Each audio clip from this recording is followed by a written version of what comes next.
வாழ்வது போ நீ எல்லாவற்றிலும் வாழ்ந்து சுகமாயிரு மகனே. பிரியமானவளே உன் ஆத்துமா வாழ்வது போ நீ எல்லாவற்றிலும் வாழ்ந்து சுகமாயிரு மகளே.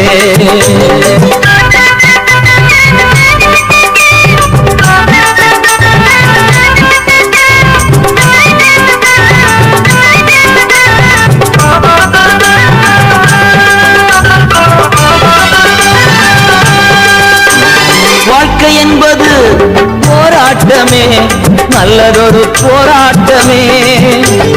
வாழ்க்கை என்பது போராட்டமே, நல்லதொரு போராட்டமே. ஆவிதரும்